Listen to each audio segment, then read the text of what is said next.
കഞ്ഞിയും കപ്പയും യൂട്യൂബ് ചാനലിൻ്റെ മറ്റൊരു വീഡിയോയിലേക്ക് എല്ലാവർക്കും സ്വാഗതം.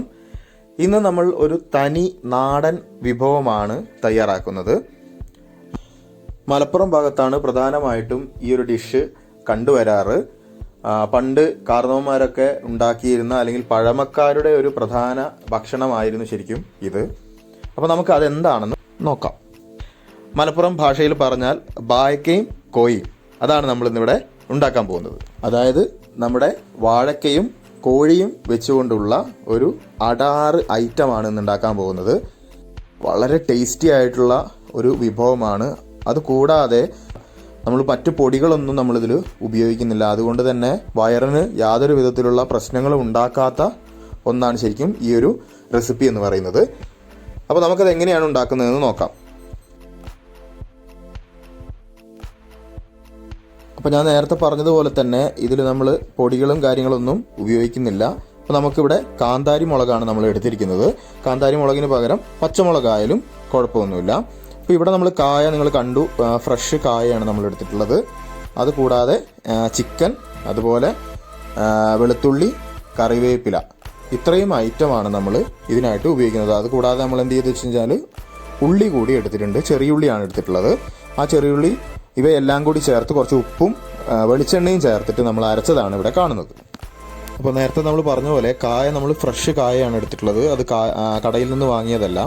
അപ്പോൾ അതിൽ കറ ധാരാളം ഉണ്ടാവും. അപ്പോൾ അതിന് വേണ്ടിയിട്ട് നമ്മൾ ശരിക്കും കഞ്ഞിവെള്ളത്തിൽ ഇത് കുറച്ച് നേരം ഇട്ട് വെക്കണം. ശരിക്കും കഞ്ഞിവെള്ളത്തിലും മഞ്ഞപ്പൊടി കൂടി ചേർത്തിട്ടാണ് നമ്മൾ വെക്കുക. അപ്പോൾ കറ കൂടുതൽ പെട്ടെന്ന് ഇളകി പോരും.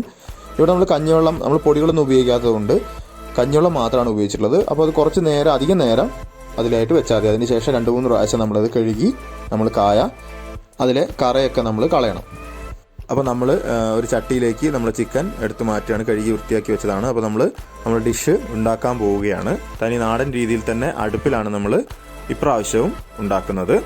അപ്പോൾ നമ്മൾ ചിക്കനിലേക്ക് ആവശ്യത്തിന് ഉപ്പ് ചേർക്കുകയാണ്. നമ്മളിവിടെ കുറച്ച് ചിക്കനേ എടുത്തിട്ടുള്ളൂ. അപ്പോൾ അതിലേക്ക് ആവശ്യത്തിന് ഉപ്പ് ചേർത്തു. അതിനുശേഷം നമ്മൾ നന്നായിട്ട് കഴുകി ആ കറയൊക്കെ കളഞ്ഞിട്ടുള്ള വാഴയ്ക്ക നമ്മൾ അതിലേക്ക് ഇടുകയാണ്. കുറച്ച് വലുപ്പത്തിൽ അരിഞ്ഞിട്ടുണ്ട്. ഇത് ചെറുതായിട്ട് വേണമെങ്കിലും അരിയാം. കുറച്ച് വലുതായിട്ടാണ് അരിഞ്ഞിട്ടുള്ളത്. ഇനി നമ്മൾ അതിലേക്ക് നമ്മുടെ അരപ്പ് ചേർക്കുകയാണ്. നമ്മൾ കറിവേപ്പില, വെളുത്തുള്ളി, അതുപോലെ തന്നെ കാന്താരി മുളക്, ഉപ്പ്, വെളിച്ചെണ്ണ ഇവയൊക്കെ ചേർത്ത് മിക്സ് ചെയ്തിട്ടുള്ളതാണത്. അപ്പോൾ നന്നായിട്ട് നമുക്ക് ഇവയെല്ലാം കൂടി ഒന്ന് മിക്സ് ചെയ്ത് കൊടുക്കാം. അപ്പോൾ വളരെ കൈയൊക്കെ സെൻസിറ്റീവ് ആയിട്ടുള്ള ആൾക്കാരുണ്ടെങ്കിൽ ഇത് കൈ കൊണ്ട് ഇളക്കുന്നതിനേക്കാൾ നല്ലത് സ്പൂൺ കൊണ്ട് ഇളക്കുന്നതാണ്. കാരണം കാന്താരിയാണ്, നല്ല എരിവുള്ള ഒന്നാണ്. അപ്പോൾ കൈയൊക്കെ പുകയാനുള്ള ചാൻസ് ഉണ്ട്. പക്ഷെ കൈ കൊണ്ട് ഇളക്കുമ്പോൾ എന്താണെന്ന് വെച്ച് കഴിഞ്ഞാൽ കുറച്ചുകൂടി നന്നായിട്ട് പിടിക്കും. ഇനി നമുക്ക് ഇതിലേക്ക് ചിക്കനും അതുപോലെ തന്നെ കായയും വേവാൻ ആവശ്യമായിട്ടുള്ള വെള്ളം ചേർത്ത് കൊടുക്കാം. അതിനുശേഷം നമുക്കിത് വേവിക്കാനായിട്ട് അടുപ്പിലേക്ക് വെക്കാം. അപ്പം അടുപ്പ് നന്നായിട്ട് കത്തുന്നുണ്ട്. നമുക്ക് അടുപ്പിലേക്ക് മാറ്റാം.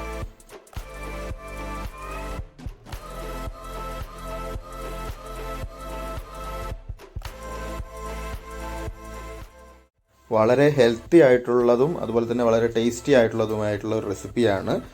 നമുക്ക് സാധാരണ കിട്ടുന്നതിൽ നിന്നും ഒരു ഡിഫറൻറ്റ് ടേസ്റ്റാണ് ശരിക്കും ഈ ഒരു ഡിഷ് നമുക്ക് തരുന്നത്.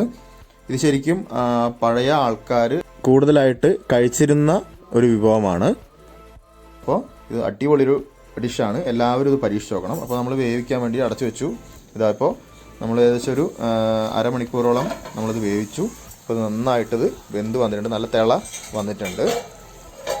അപ്പോൾ നമ്മൾ കായ കടിക്കാൻ വേണ്ടി, ആ കായ്ക്ക് കടിക്കുന്ന ഒരു ടേസ്റ്റ് കിട്ടാൻ വേണ്ടിയിട്ടാണ് കായ നമ്മൾ വലുതായിട്ട് ഇട്ടത്. ഇത് ഒന്നും കൂടി ഒന്ന് ഉടയുകയും ചെയ്യും. ചെറുതായിട്ട് ഇട്ട് കഴിഞ്ഞ് കഴിഞ്ഞാൽ ഇത് പറ്റ ഉടഞ്ഞൊരു കുഴമ്പ് പരുവത്തിലേക്ക് ആകാൻ ചാൻസ് ഉണ്ട് കായ. അപ്പോൾ അതുകൊണ്ടാണ് ഇങ്ങനെ ഇട്ടത്. അപ്പോൾ താല്പര്യത്തിനനുസരിച്ച് നമുക്കത് കായ അതിനനുസരിച്ച് ചെയ്യാം. അതുപോലെ തന്നെ ചിക്കൻ്റെ പീസാണെങ്കിലും ചെറുതായിട്ട് വേണമെങ്കിൽ ചിക്കൻ അരിയാം, അല്ലെങ്കിൽ കട്ട് ചെയ്യാം, അല്ലെങ്കിൽ അത് വലിയ പീസായിട്ടും കട്ട് ചെയ്തിട്ട് നമുക്ക് ഉപയോഗിക്കാം. അപ്പോൾ നമ്മൾ ആ ചിക്കൻ്റെയും അതുപോലെ തന്നെ കായയുടെയൊക്കെ ആ ഒരു എസൻസ്, ആ നെയ്യും ഒക്കെ കൂടി നല്ലൊരു സ്റ്റോക്ക് ഇവിടെ വന്നിട്ടുണ്ട്. അപ്പോൾ ഇത് നമ്മൾ കുറച്ച് മാറ്റി വെക്കും. ഇത് നല്ല ടേസ്റ്റിയാണിത്. അപ്പോൾ ഇത് വേണമെങ്കിൽ സൂപ്പ് പോലെ ഒന്ന് കുടിക്കുകയും ചെയ്യാം. അല്ലെങ്കിൽ നമ്മളിവിടെ ചെയ്യുന്നത് ഇതിൻ്റെ കുറച്ച് മുകളിലായിട്ട് ലാസ്റ്റ് നമ്മളിത് ഒഴിക്കും. അതിനായിട്ട് മാറ്റി വെച്ചതാണ്. ഫുള്ള് മാറ്റി വെക്കുന്നില്ല, കുറച്ചേ മാറ്റി വെക്കുന്നുള്ളൂ. അപ്പോൾ ബാക്കിയുള്ളതിൽ നിന്ന് നന്നായിട്ട് വെന്തതാണിതിപ്പോൾ. അപ്പോൾ നമുക്ക് ഈ ഒരു പരുവത്തിലേക്ക് നമ്മുടെ റെസിപ്പി കിട്ടിയിട്ടുണ്ട്. ഇനി നമുക്ക് ഇതിൻ്റെ മുകളിലായിട്ട് കുറച്ച് പച്ച വെളിച്ചെണ്ണ നമുക്കിങ്ങനെ ഒഴിച്ചു കൊടുക്കാം. അതൊരു ടേസ്റ്റ് കുറച്ചുകൂടി ആഡ് ചെയ്യാൻ വേണ്ടി ഇത് സഹായിക്കും.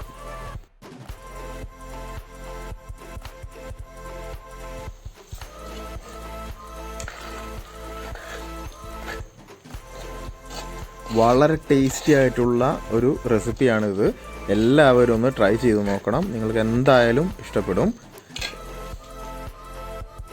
അപ്പോൾ നമുക്കിത് അടുപ്പിൽ നിന്ന് ഇറക്കി വെക്കാം. ഇത് തയ്യാറായിട്ടുണ്ട്, റെഡി ആയിട്ടുണ്ട്. അപ്പോൾ ഇനി നമ്മളിതൊരു പാത്രത്തിലേക്ക് മാറ്റും. അതിനുശേഷം നമുക്കിവിടെ കാണുന്ന ഇതാണ് ആ സ്റ്റോക്ക് നമ്മൾ മാറ്റി വെച്ചത്. വളരെ ടേസ്റ്റി ആയിട്ടുള്ള ഒന്നാണിത്. ഇത് നമ്മൾ ആ പാത്രത്തിലേക്ക് മാറ്റി വെച്ചിട്ടുള്ള നമ്മുടെ ഈ ഒരു റെസിപ്പിയിലേക്ക് നമ്മൾ ഈ സ്റ്റോക്ക് ഒഴിക്കുകയാണ്. അപ്പോൾ അതുകൂടി കഴിഞ്ഞു കഴിഞ്ഞാൽ നമ്മുടെ വാഴക്കയും കോഴിയും റെസിപ്പി കംപ്ലീറ്റ് ആയി. അടിപൊളി ടേസ്റ്റുള്ളൊരു റെസിപ്പിയാണിത്. എല്ലാവരും ട്രൈ ചെയ്ത് നോക്കുക. അപ്പോൾ ഈ വാഴക്കയും കോഴിയും റെസിപ്പി ഇഷ്ടമായെന്ന് കരുതുന്നു. ഈ വീഡിയോ ഇഷ്ടമായെങ്കിൽ ലൈക്ക് ചെയ്യുക, ഷെയർ ചെയ്യുക, സബ്സ്ക്രൈബ് ചെയ്യുക. നിങ്ങളുടെ വിലയേറിയ അഭിപ്രായങ്ങൾ കമൻറ്റ് ചെയ്യുക.